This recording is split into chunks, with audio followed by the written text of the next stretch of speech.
스토리텔링 성경 열왕기 상하 1장 아도니아와 솔로몬.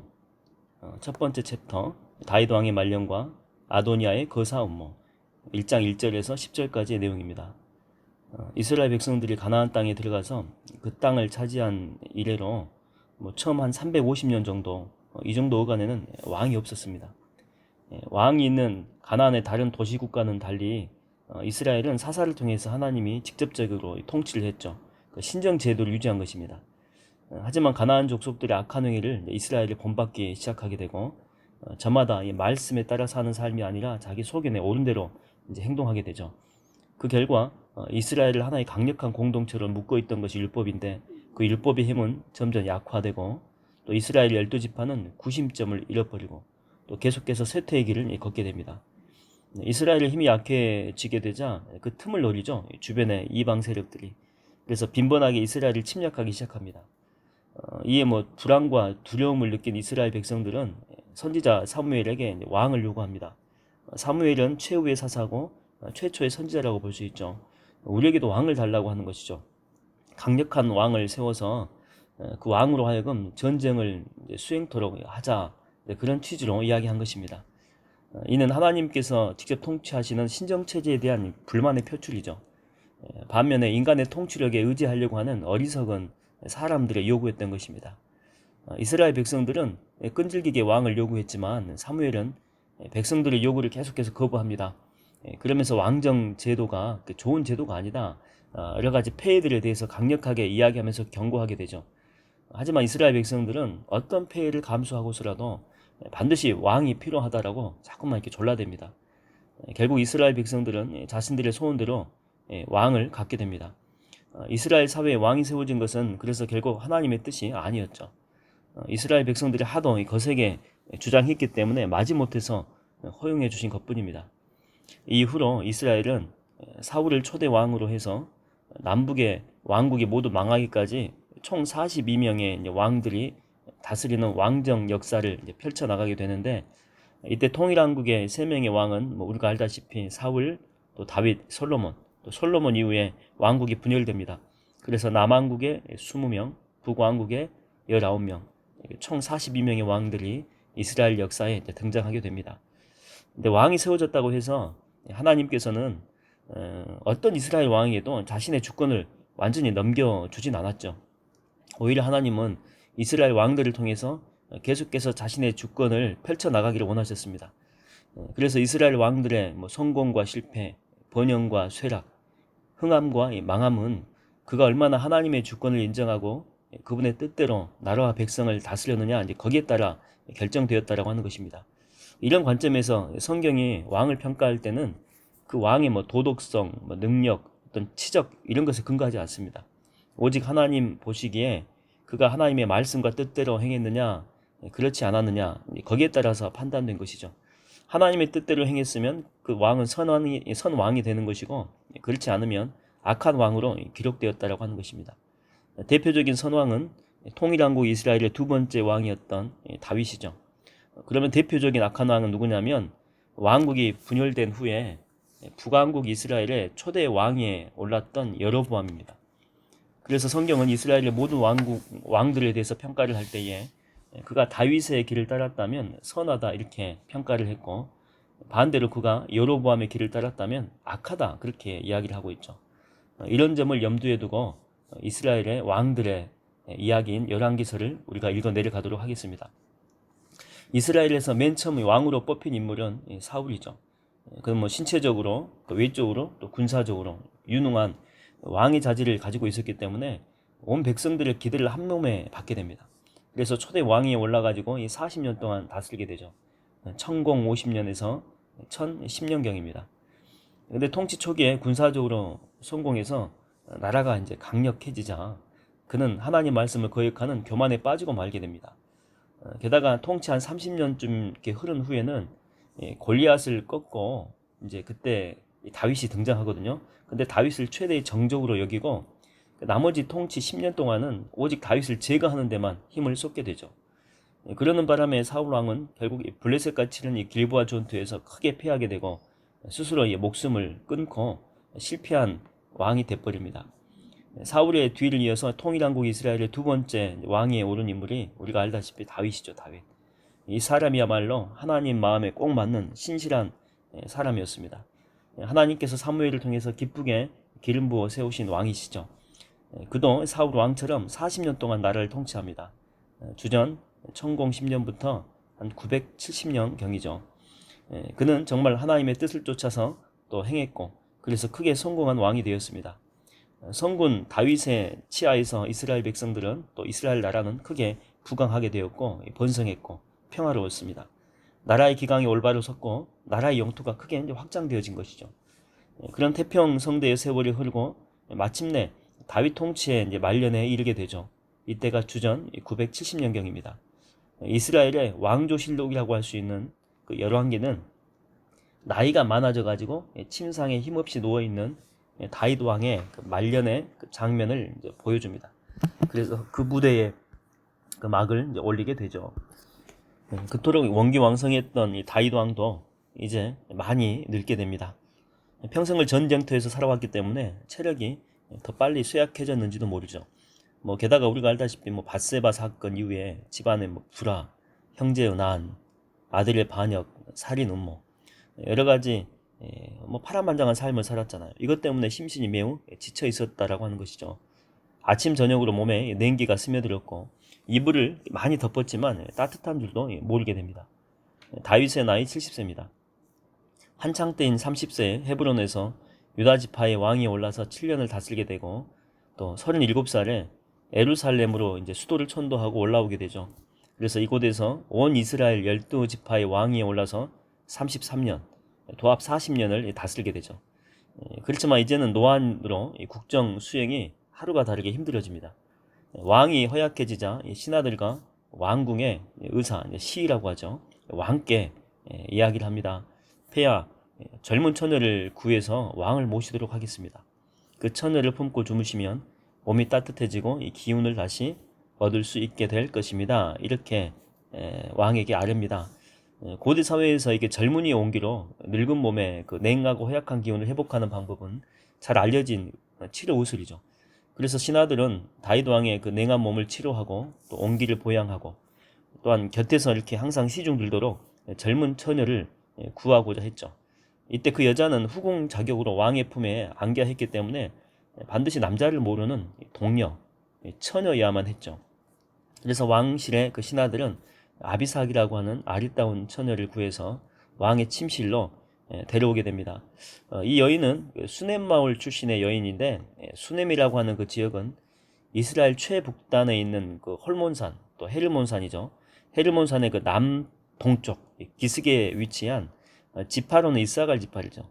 이사갈 지파이 속해 있는 그 마을인데 넓고 비옥한 농토와 숲으로 둘러싸여 있고 예로부터 그 미인들이 많기로 유명했다고 합니다. 왕을 모실 동정녀, 동료로 뽑힌 이 아비삭은 왕을 받들어 시중을 들고 또 몸을 보양하고 아무튼 정성껏 섬긴 것이죠. 하지만 다윗 왕은 그녀와 몸을 섞진 않았습니다. 그럴 만한 감정도 또 기록도 없었겠죠. 이때 이제 다윗의 네 번째 아들이었던 아도니아가 아버지의 이런 상태를 보면서 이런 생각을 하게 됩니다. 아버지의 상태를 보아하니 올해는 못 사실 것 같네. 그렇다면 다음 왕위는 당연히 나의 것이니까 미리 준비해야 되겠다. 그러니까 다윗 왕이 노안으로 더는 국정을 이렇게 주관할 수 없게 되었잖아요. 그 틈을 노려서 아도니아가 잽싸게 움직이게 된 것이죠. 아도니아는 다윗이 헤브론 통치 시절에 핫깃을 통해서 낳은 네 번째 아들이었습니다. 본래 아도니아 위에 그 형들이 세 명 있었죠. 암논, 또 길르압, 압살롬이 있었지만 당시에는 모두 다 이제 죽었기 때문에 아도니아가 왕이 계신 1순위가 된 것이고 누가 보더라도 다윗 왕을 이어서 차기 왕위에 오를 것이라고 생각을 했죠. 그래서 아도니아 주변에 유력한 사람들이 참 많이 모여들었다라고 하는 것입니다. 당시 아도니아는 왕의 후계자처럼 행세하고 다닌 것이죠. 그는 병거를 타고 다니는데 아무튼 그가 움직일 때는 병거는 두 마리의 말을 이끄는 전쟁용 수레거든요. 병거와 기병, 또 기병들도 또 50명의 호위병을 앞세우고 위세당당하게 걸어 다닌 것이죠. 게다가 아도니아는 그 용모까지 매우 출중했기 때문에 사람들의 주목도 많이 끌었죠. 그러니까 아도니아의 이 같은 사실을 다윗 왕이 이제 몰랐을 리가 없고 다 전해 들었죠. 근데 뭐 대수롭지 않게 생각한 것입니다. 그러니까 한 번도 어떤 일로도 아도니아를 뭐 제대로 꾸짖은 적이 없었다라고 하는 것이죠.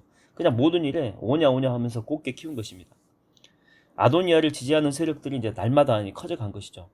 마침내 군사령관이었던 요압, 또 제사장 가운데 한 사람이었던 이 아비아달도 아도니아를 지지하게 돼버립니다. 아도니아는 대세가 자기 쪽으로 이제 기운 줄 알고 모든 일을 이 두 사람과 상의하게 된 것이죠. 근데 또 한 명의 대제사장이었던 사독, 또 경호대장 분하야, 선지자 나단, 또 유력한 인물이었던 시므이와 레이, 그리고 다윗의 왕실 이 경호대는 아도니아 편에 서지 않습니다. 다윗 왕의 뜻을 차분히 기다리게 된 것이죠.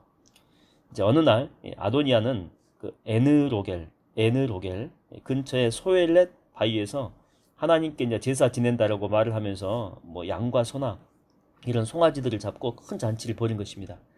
그 에느로겔 이렇게 표기되어 있는데 엔로겔로도 이렇게 표기가 됩니다. 예루살렘 근방에 기드론 골짜기에 있는 셈이죠. 아도니아는 그 잔치 자리에 군사령관 요압도 부르고 대제사장 아비아달, 또 여러 왕자들과 궁중 신하들을 대부분 초청하게 된 것이죠. 그러니까 말하자면 제사 형식을 취해서 대관식을 하려고 한 것입니다. 일종의 거사였죠. 그 제사 의식은 사람들을 한 자리에 모이게 하는데 명부상 자연스러웠죠. 또 거사 행위에 신적인 정통성을 부여할 수 있고 가담자들 그 상호 간의 결속을 다지기에도 아주 적합한 것이었죠. 그래서 일찍이 다윗의 셋째 아들 압살롬도 제사를 가장해서 이 반영을 일으킨 바가 있었다라고 하는 것입니다. 이런 의도가 있었기 때문에 아도니아는 자신을 지지하는 인물들로만 초대하게 된 것입니다. 초대해가지고 아도니아가 했던 말이 뭐냐면 그 아버지가 이렇게 늙었기 때문에 후계자를 뭐 결정해야 되지 않겠습니까? 여러분의 의견이 괜찮다면 이 아도니아가 왕위를 이을까 하는데 여러분의 의견은 어떻습니까? 이렇게 물어본 것이죠. 잔치 자리에 모인 아도니아 지지자들은 이구동성으로 전부 다 찬성한 것입니다. 어차피 차기 왕은 아도니아가 될 텐데 미리 이렇게 아도니아에게 점수를 따놓게 되면 나중에 후위를 위해서 자기들도 좋은 점수를 얻을 수 있다라고 생각했기 때문이죠. 당시 아도니아의 그 나이가 한 35세 정도 됩니다. 이처럼 아도니아를 그 주연으로 하는 이 거사 잔치는 흥겨운 분위기 속에서 계속 진행됩니다. 그 자리에 모인 사람들은 아도니아를 왕으로 초대하고 또 약식 대관식도 거행하게 되죠. 아도니아 왕 만세 이렇게 외쳤겠죠. 우리의 왕 아도니아 만세.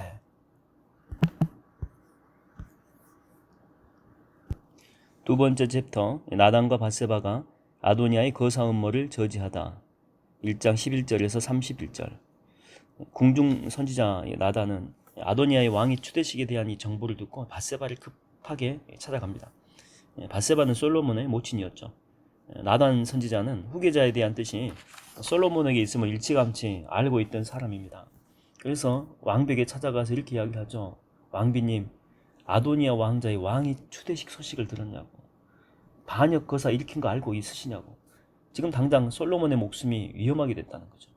그러니까 지금 즉시 폐하께 나아가서 왕위를 솔로몬에게 주신다고 하시는데 어째서 아도니아가 왕이 되었냐고 물으라고 이야기를 하죠. 그 후에 저도 들어가서 거들겠다라고 말합니다. 나단 선지자의 말을 듣고 깜짝 놀라죠. 밧세바는. 그래서 왕에게로 즉시 나아갑니다.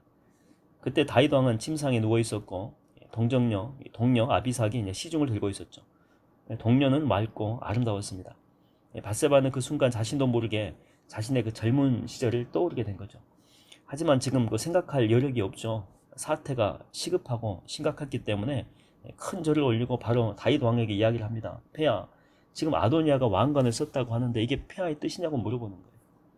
다윗은 일찍부터 솔로몬이 하나님의 뜻에 의해서 왕위 계승자로 선택되었다는 그 사실을 미리부터 알고 있었어요. 아도니아 역시 다 알고 있었죠. 그래서 그는 솔로몬과 그를 지지하는 세력들을 잔치 초청해서 제외시켜버린 것입니다. 그러니까 밧세바의 이 말을 듣고 다윗은 충격을 받아가지고 얼굴이 파르르 떨리는 거예요. 아니 그게 무슨 소리냐고. 허락도 없이 감히 누가 왕이 된단 말이냐. 깜짝 놀란 것이죠. 그때 밧세바가 이야기를 합니다. 폐하께서 지금 후계자를 선포하지 않은 채 세상을 떠나버린다면 이 신첩과 솔로몬 왕자는 죄인으로 취급받아서 목숨이 위태롭게 될 것이다. 그렇게 이야기를 하죠. 이때 이제 아비삭이 일어나서 누군가를 맞이하는데 나단 선지자가 들어옵니다. 나단 선지자가 왔다는 말에 다윗 왕은 자리에서 힘겹게 몸을 일으킵니다. 나단은 그동안에 중요한 역할을 많이 감당했죠. 하나님의 영원한 그 언약을 다윗에게 전달하기도 했고 왕의 죄악을 과감하게 지적해서 회개의 자리로 이끌기도 했습니다. 지금도 아도니아가 스스로 왕위를 계승하려고 하는 정치적 위기 상황인데 밧세바하고 더불어서 수완을 발휘해서 솔로몬을 왕위 계승자로 선포하도록 이끌고 있죠. 이후에도 나단 선지자는 다윗의 행적을 또 기록했고 성전 음악의 발전에도 크게 기여하게 됩니다. 나단 선지자가 와가지고 묻는 것이죠. 폐하, 아도니아가 왕의 진짜 후계자입니까? 그래서 지금 아도니아가 왕자에 오른 것입니까? 이렇게 이야기를 합니다. 그때 다윗 왕은 그게 무슨 소리냐고. 그렇지 않다고. 내가 그렇게 한 적이 없다고. 그때 나단 선지자는 왕께 이야기를 하죠. 왕의 후계자를 지금이라도 분명히 밝혀주십시오. 그러면 종은 기꺼이 거기에 따르겠습니다. 그때 다윗 왕은 이렇게 이야기합니다. 나는 주님의 뜻에 따라 솔로몬을 나의 후계자로 삼겠다고 맹세했었습니다. 그러니 오늘 그 사실을 선포할 것입니다. 그러니까 다윗은 일찍부터 솔로몬을 자신의 계승자로 정해놓았죠. 하지만 그 대관식을 늦춘 까닭이 뭐냐면 솔로몬이 아직은 어렸기 때문에 그렇습니다. 당시에 그 솔로몬의 나이는 20세 안팎에 불과했죠. 다윗 왕의 그 말을 듣고 이제 안심이 되었는지 밧세바가 큰 절을 왕 앞에 올리죠. 오 나의 주 나의 왕이시여 만수무강하옵소서. 세 번째 챕터 다윗을 이어 솔로몬이 이스라엘의 왕위에 오르다. 1장 32절에서 53절까지. 다윗은 대제사장 사독, 공중선지자 나단, 그리고 경호대장 분하엘을 즉시 부릅니다.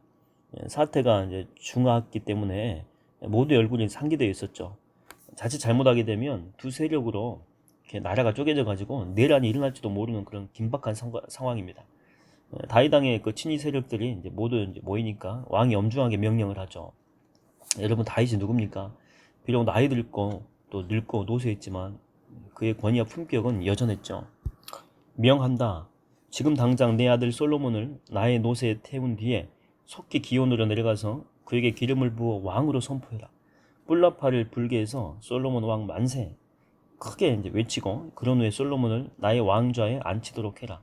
오늘 나는 솔로몬을 이스라엘과 유다의 통치자로 임명한다. 다윗 왕의 명령은 신속하게 진행이 된 것입니다. 왕의 친위 세력들은 솔로몬을 왕의 그 노새에 태우게 됩니다. 그 노새는 외국에서 이렇게 수입해 들어온 동물인데 당시 왕이나 귀족들이 사용하는 귀한 동물이었죠. 특히 왕의 노새는 누구든지 알아볼 수 있는 특별한 것이었습니다.